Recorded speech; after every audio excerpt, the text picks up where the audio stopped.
Hey Emily, you know how the Angel Gradebook doesn't include blank scores as part of the total possible points, right? Sure, sure. So check it out. I just treated ungraded items as 0. It's a setting I found under the Gradebook preferences there. It inserts zeros for all incomplete scores in the Gradebook. Yeah, sure. I do that at the end of the semester. If you do it too early, it confuses students. They see a failing grade even when they're doing good work at the beginning of the semester. Okay, well, but look at this. I also just created a rubric under the rubric manager, under the Manage tab. I specified the criteria and the achievement levels. And then I select the rubric under the Dropbox settings.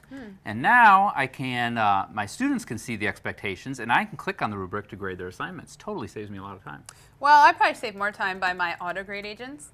These agents automatically enter scores in the gradebook for students upon completion. So for example, if you have a practice test, you want students to earn 5 points no matter how many points they actually earn, then this is the agent for you. These are created under the Automate tab as a content agent. So the key is to make sure not to tie the item to the gradebook from the lessons first. Well, okay, but I can save more time on grading too with macros. Macros are found in each HTML editor.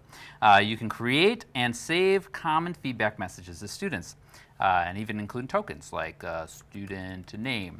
And I can insert those messages from any course with a click of a mouse. Ooh, well, with all that time you've saved, now maybe you have time to make your classes a little bit prettier. With the custom content nugget, either found on the course homepage or the resources tab, that might be a great place for you to start to add some cool course links, instructor contact information, important documents, or even our favorite, the welcome video. Oh, well, sure. Who doesn't include welcome videos?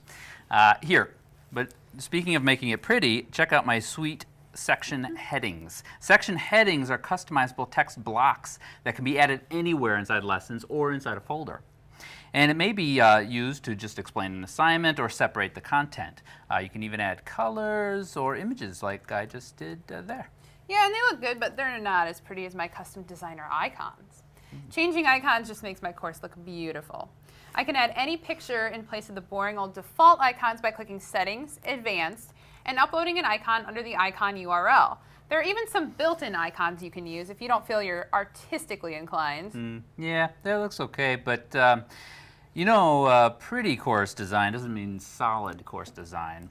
And one way to ease navigation through a class is by linking calendar entries directly to the content item. If you use milestones, like these ones, the links may be created automatically. If not, it's just a matter of going into the calendar entry and adding the content link in the notes section. Well, we do all know that interaction is important to solid course design, and the most common way to get students interacting is through discussions. The coolest discussion feature is this post-first mode. This means that students won't be able to read the others' posts till they've written their own, so that encourages original thought and reflection.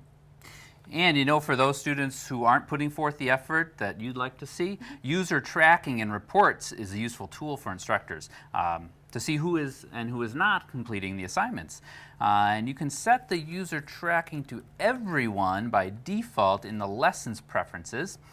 Reports such as class logons, that will tell you how much time students have spent in the class. True. So if you have user tracking on, from the learner profile activity log drill down report, you can see what the students are viewing or not viewing. So even if you've been using Angel as much as we have, we do hope you have picked up at least one cool new feature. Thanks for watching. My course is prettier.